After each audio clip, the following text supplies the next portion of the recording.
तो भाइयों और बहनों, शेर का अगला एपिसोड होने वाला है एक और धमाका।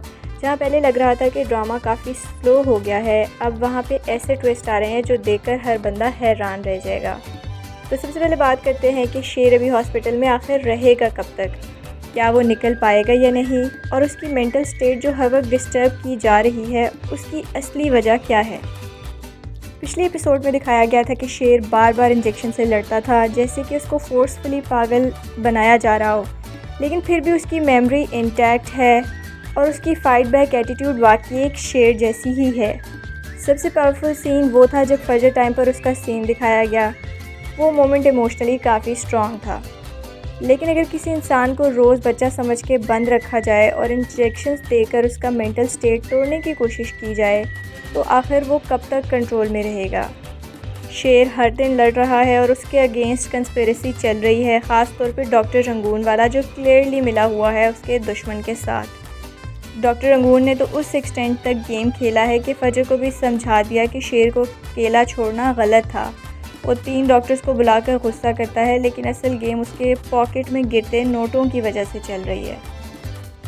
तो अगला एपिसोड और भी शॉक देने वाला है, जहाँ पे रिदा दोबारा मिलने आएगी, लेकिन इस बार उसका चाचा एक और चालाकी करेगा।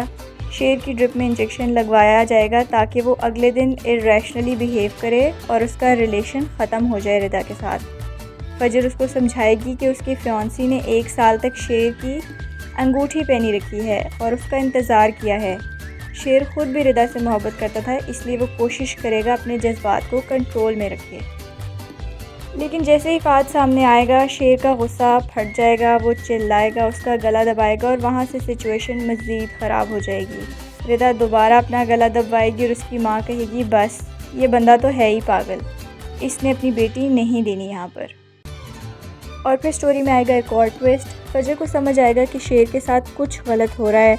वो नोट करेगी कि शेर के साथ जब जब कुछ होता है उसकी बॉडी और माइंड का रिएक्शन कैसा होता है।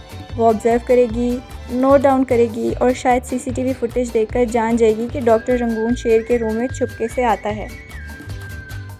वहाँ से फजर को सब कुछ समझ आ जाएगा। वो रंगून को धमकी देगी, या तो शेर को छोड़ दो या लीगल एक्शन रेडी रहो, क्योंकि शेर नॉर्मल था, एबनॉर्मल बनाया गया उसको इंजेक्शंस के थ्रू।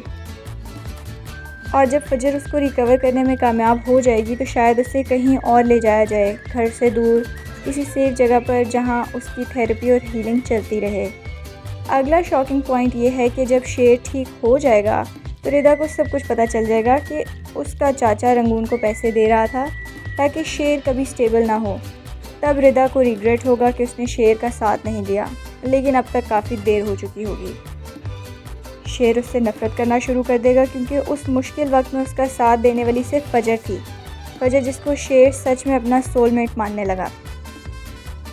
वक्त के साथ शेर का घर भी फजर को एक्सेप्ट नहीं करेगा। फजर के ख़िलाफ़ ऑलरेडी उनका काफ़ी बायस है, लेकिन सबसे बड़ी बात यह है कि अब फजर को रिदा से भी टकरार करनी पड़ेगी। वो रिदा जो दोबारा शेर की ज़िंदगी में आना चाहती है।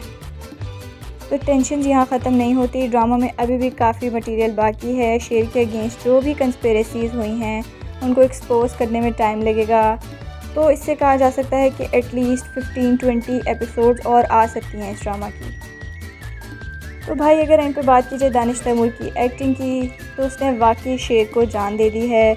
स्टोरी काफ़ी डिफरेंट है, इसलिए ऑडियंस भी काफ़ी इंटरेस्टेड है इस ड्रामा में। तो आप लोग बताएं कौन से सीन ने सबसे ज़्यादा आपको सरप्राइज़ दिया। क्या आप सोच रहे हो फजर और शेर के फ्यूचर के बारे में, और कौन सा ड्रामा है जिसका आप चाहते हैं कि मैं रिव्यू करूं? कमेंट्स में ज़रूर बताइएगा। मिलते हैं नेक्स्ट वीडियो में।